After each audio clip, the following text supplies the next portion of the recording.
I would just like to talk a little bit about Cardano. So, what is Cardano? What is Cardano blockchain? What is Cardano Foundation, and so on? So, there are three arms which currently govern the Cardano ecosystem. So, IOHK, CF, and Embargo. IOHK is responsible for the development and maintenance of the blockchain. So the likes of hard forks, they're the ones that are responsible for making all the changes on the network for hard fork, or any other change on the blockchain. They're mostly responsible for it. Emargo is a blockchain venture that supports the adoption and integration of our blockchain technology into real world applications.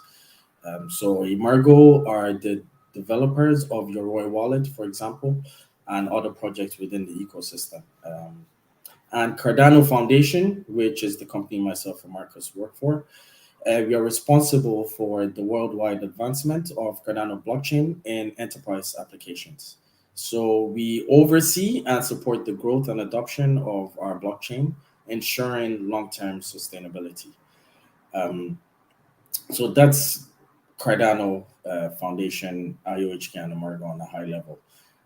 Basically, Cardano is the blockchain, and obviously, the blockchain is where everyone plugs into to utilize the different elements of the blockchain. Um, Different elements such as smart contracts, native assets, staking, and so on and so forth. Um, so one of the things that we've been working on last year, for example, is the integration of forensic providers. So forensic providers basically analyze the blockchain to ensure that it's safe for users, to ensure that it's trustworthy, and to ensure that there are no, I suppose, illicit activities that happen on the blockchain. So last year, we supported the integration of six different forensic providers: Blockchain Intelligence Group, CoinFirm, Aletha, ScoreChain, Merkle Science, and TRM Labs. So we've been working with them very closely to ensure the integrity and trustworthiness of our blockchain and the blockchain network. This is one of the key focuses that we worked on last year. And as part of this, we've defined three different strategies for the year: operational resilience, education, and adoption. So, operational resilience governs things such as I aforementioned, the hard fork. So, who is actually affected by these hard forks? If a hard fork is occurring, exchanges, third parties, SPOs, they're all affected by it because they need to upgrade to the latest version of all the components. Components are like Cardano node, Cardano wallet, and so on. So when these changes are made, it's up to a certain type of people or a group of people to reach out to exchanges and third parties to let them know about the upgrades that are happening. Why? Because they need to know how it's going to affect them, and they need to know what versions they should upgrade to in order not to interrupt their business. Because if an exchange doesn't upgrade their node, for example, after a hard fork, they wouldn't be able to connect to the blockchain, and that means transactions wouldn't go through, and it would just be an absolute mess. So we have a dedicated team that actually supports all of that process end to end to ensure that there's no downtime. And that's why usually you don't see, even if you hear about hard forks about Cardano, you don't hear about any downtimes. And this is because of the hard fork combinator that we have, which ensures that the transition from era to era goes smoothly without any interruption, as well as the support team that looks after exchanges and third parties and upgrades them. So that's one of the core elements that we are focusing on this year. Other things under that operational resilience will be the likes of the bug bounty program. So the bug bounty program allows people to basically go through the Cardano blockchain and check for any, I suppose, anomalies. And if they find reputable anomalies, we then, I suppose, pay them for those bounties for those bugs that they identified, and hence the name bug bounty program. Um, Also, with this blockchain forensic tools is also part of our operational resilience for the year. So moving on to adoption and education. So on the adoption side of things, we are very focused around the partnerships. We are trying to get as many companies as we can onto the blockchain. Obviously companies reach out to us that they want to integrate to our ecosystem, and we try to foster our better relationship with existing clients that we have, and also new clients that we would potentially have. We also go to events, we sponsor events, we try to be out there as much as we can to ensure that the adoption of our blockchain is continual. And the last pillar is education. So what are we doing there to foster education? We are doing different type of events, educational related events with the likes of exchanges, with the likes of third parties. We are doing educational programs, like we have an academy that is going to be set up very soon, and the academy will be free for people to join. It has 3 tiers, which will take you from beginner to an expert level on blockchain in general and Cardano blockchain. Once that's up and running, you would hear more information about that. And other things that we're trying to do on the educational side of things is create new different tools and different programming languages to facilitate the adoption and integration of Cardano blockchain. What do I mean by that? We released smart contracts in the third phase of our era. And the smart contract, when we released it, you could only use Pluto's programming language to program the smart contract. So we figured a lot of people don't really know much about Pluto's programming language, simply because it's a derivative of Haskell programming language. And a lot of people, there are not many developers around Haskell at the moment.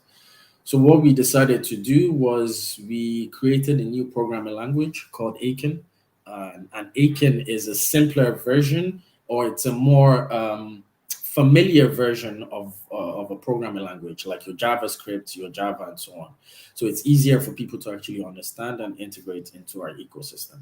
We also build different tools to facilitate the process of reading details from the blockchain, passing details onto the blockchain, and so on. Like Ogmios, for example, would be one of the tools that we created recently, and Kupo also as of last year, to facilitate development on our blockchain. And yeah, so right now where we are in Cardano is we started from the foundation of the blockchain, which is the Byron era. So then it was only IO that was really running all the nodes, right, to create all the blocks on the network. And then we moved on to the second era, which is the Shelley era. And what we did there was we made the blockchain more decentralized. So we integrated a primitive function that allowed the process to move gradually, right? The decentralization process to move gradually. So from Shelley era, we moved to the smart contract era, which is where we introduce smart contracts and native assets, where people are able to program assets on the blockchain. And then after that, we move on to the optimization of the blockchain. So this is one of the reasons why a lot of people wonder why things take us so long. It's simply because we set up a roadmap from the start of the inception of Cardano blockchain, and we are realizing that roadmap bit by bit. As any other traditional software company, you have a roadmap where you follow, and you have sprints where you follow, and you deliver those sprints based off your timeline. And that's the same methodology we're following. So as part of that, where we are now is we released an interoperability function in February. It's called SECP, the SECP hard fork. And what that allowed us to do is it means that we can now interact with the likes of Bitcoin and Ethereum blockchain, because this crypto primitive introduced the capability of our blockchain to understand how public and private keys are created on Ethereum and on blockchain. And which is great for us because we've achieved most of the goals that we've set out to achieve. Now, our last phase is the Voltaire era. And the Voltaire era is us saying to the community that, hey guys, we finished developing all our concepts, and we want to give this project back to you so you could start making decisions about the future of the project. I would let Marcus to really go into the weeds of Voltaire and how it works. Yes, so as Gide pointed out and explained before, uh, everything he mentioned before, so all the scientific research which stays behind Cardano, then the whole engineering, the implementation, the integration, the tool setting, this is all, let's say, hard work, but it is engineering work. It needs to be planned very well and then executed and delivered. Uh, the interesting part in Voltaire now is that this is not something that you can plan, implement, and deliver, but it is something that has to happen together with the community, with the ecosystem. So a whole bunch and much more players and partners and entities and individual people needs to be involved. We started this, the planning or the ideas, of course, existed before, but 2023 is the year of Voltaire. So not where we already delivered it, but where we started thinking about planning it and having a lot of workshops. It started in February in Colorado, and afterwards we had a huge amount of globally distributed community workshops where different groups, different cultures, especially languages, came together and tried to add or refine and improve the proposal and the draft of the CIP, so the Cardano Improvement Proposal number 1694. And this is all about Voltaire.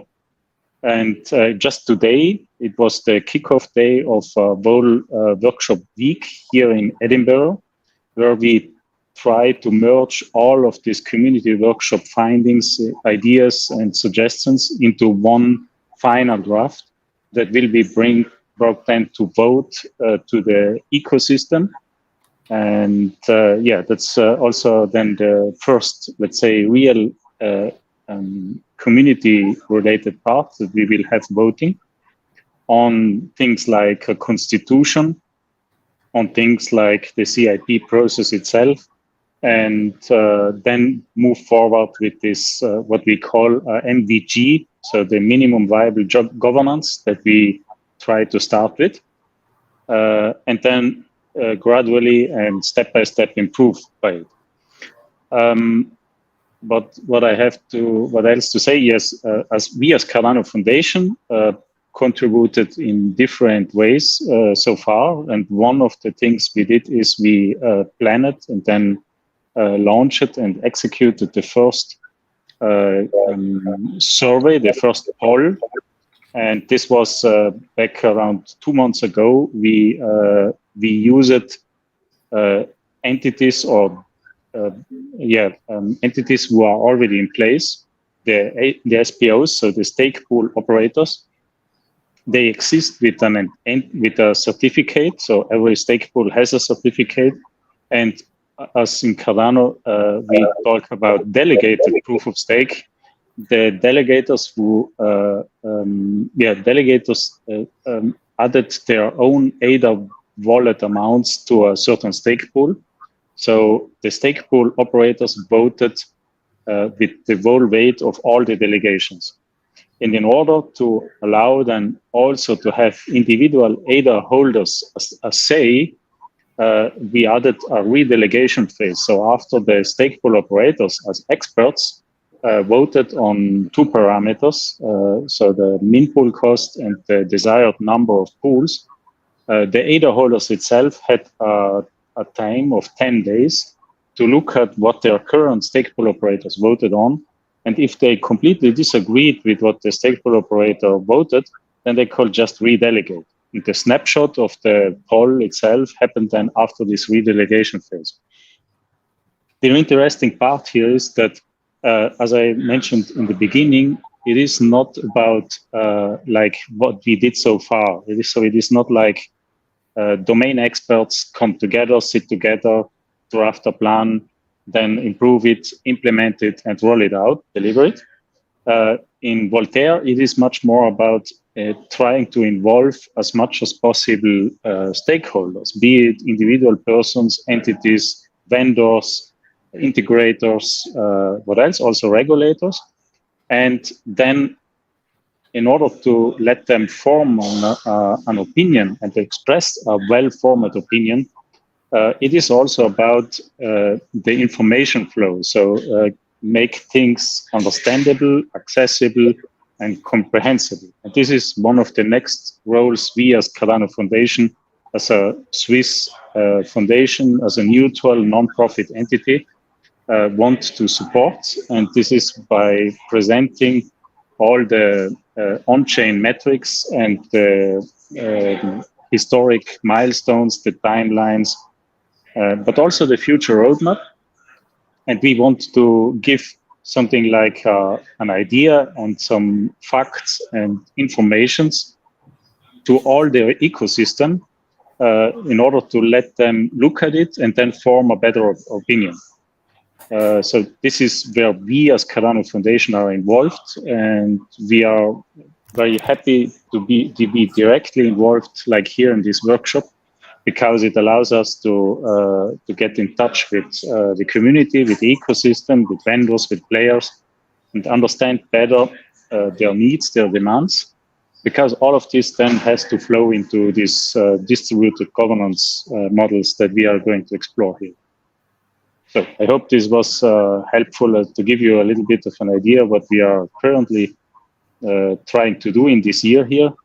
And as said, it is not something that will have a delivery date like now or in 3 months. There is this release date and there is a hard fork and we have a governance. It is an interesting way to go, and we will have hopefully some good learning opportunities, because governance also means learning about the benefits decision can have versus the fallbacks. So the trying to find the best compromises, and then also understanding other sides.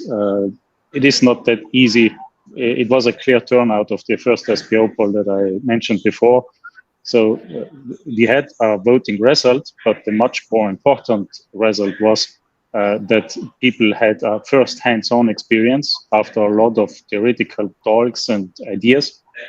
And it was the more important, at least from my point of view, the more important part was that people started to understand that governance is much more than there's a problem, there's a question, then it's a poll, an answer, and go. But it is a quite complex but very interesting thing in a highly dynamic ecosystem.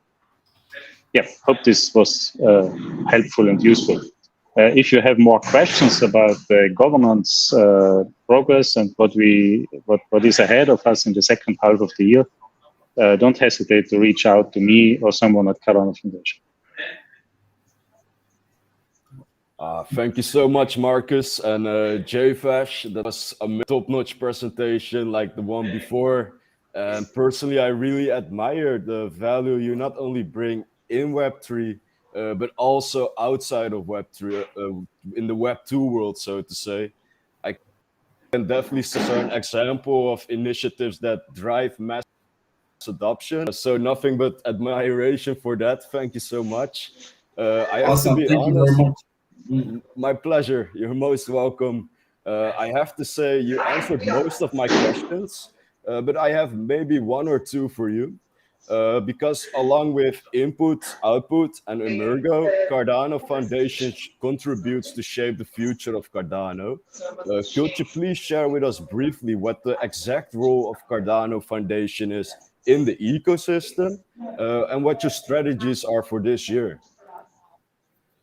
Okay, so the CF, our main goal within the Cardano ecosystem is basically we are responsible for adoption of enterprise applications, so Cardano into enterprise applications, and we also see the growth, adoption, and long-term sustainability of the blockchain.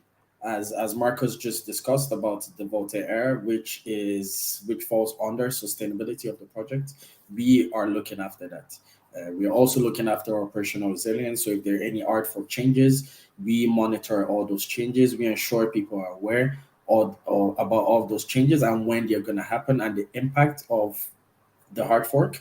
We are also responsible for the educational piece. So as I aforementioned, we are working on a certification course right now, or let's call it a university, that allows people to sign up and you could go through the 3 tiers of being a blockchain enthusiast, let's call it that, or a blockchain certified engineer, for example. So we're going to release that program very soon, where people can sign up and they can learn about blockchain and Cardano blockchain in general. And we also do events. We also participate in events. We sponsor events. So, for example, there is a Cardano Summit in Dubai from the 2nd to the 4th of November, where we host all the enthusiasts in the ecosystem, developers, industries, banks, individuals that are looking to develop on the blockchain and so on. They're going to come to the summit where we all meet. We talk about, the advancements of blockchain. We talk about the current issues within the blockchain. We talk about how to develop on blockchain in general and Cardano blockchain. And it's just a place where you could come, you could get motivated, you can meet people, you could network, we could discuss with like-minded people and foster an environment for adoption. Wow, thank you so much for clarifying that. I believe it's a great value to help anyone in the industry, from investor to researcher to builder, to navigate better. So more admiration only for you and your initiative. No worries. Any questions from anyone in the comments? We can check it. I have here the YouTube live stream. Let's see if there are questions from the community. Dear YouTube listeners, this is your chance. Do you want to ask a question to Cardano? Shoot it right now, and I will look at it. Shoot the questions, guys. Don't be scared. You can ask whatever you want. In the meantime, I actually would love to ask you one more question, because that initiative about education is exceptional and a great value for many in this space. But I also know that while diving into your papers, that you actually have a quite noble another initiative going on. It's called the Very Tree, if I explain it well. Could you please share with us briefly what the Very Tree Progress Initiative is, and share any type of success about these about the initiative for the trees? Okay, fair enough. So basically, today the world needs healing in terms of the fact that we have too much carbon in the air and less nature, so the science say. So basically, we need more nature and less carbon in the air. And in order to actually fix that is restoration. One of the issues we have with restoration today is that you can't track it, you can't verify it, it's not immutable, and all of that just results in issues like double counting, lack of transparency, and so on. So to resolve this, we partnered with a business that focus is on planting trees across the globe, and they're called Very Tree. So what we did there was we have an on-chain capability that allows us to store information within the transactions. That's the metadata. So we got the Very Tree, right, to assist us in actually fulfilling this project. And what we did there was we reached out to the community and we created a global impact challenge, and we got the community to basically donate, and they donated over about 1 million ADA. And that million ADA was basically used to plant the trees. So for every ADA contributed, there's 1 tree planted. So on donation, after people donate for this, each person gets a token of ownership to say that they actually sponsored this. And the reason why we did that is because you're able to track well, you're able to verify that you're the owner. You're able to track the advancements of the trees, and you're also able to show that it hasn't been uh, manipulated in any way, shape, or form. So this comes in form of an NFT, which was pretty cool as well because you can use it for different things. You could, yeah. And as a result of this, the success story is we planted over, I think, 120K plus trees in Kenya to celebrate the 2022 Earth Day.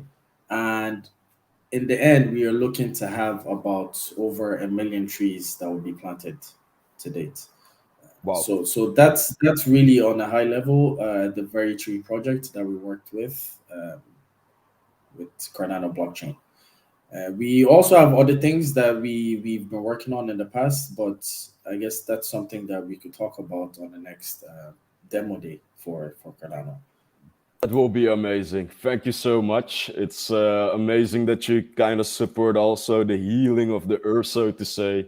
I've been personally for years active on Greenpeace, and I know a lot of people, they would love to have this engagement. They would love it, but actually how their support brings value and the effect of it. And it's quite remarkable through blockchain technology that you're actually making this possible, which before was very hard. Exactly. So And nothing. it's a very key use case on the blockchain. You know, most people look at blockchain for generating NFTs and all these, little solutions, but we're looking for solutions that would change people's lives and it would affect, positive change. Amazing. Thank you so much. Also you, Marcus. It's a pleasure to have you involved at our demo day at WhiteBIT. And to have you at our next demo days to see how your project shapes up. So I wish you a very great day, and thanks again for the showcase. Likewise. Thank you very much, guys. Have a good one. Ciao, ciao. Thank you. Ciao, ciao. Bye.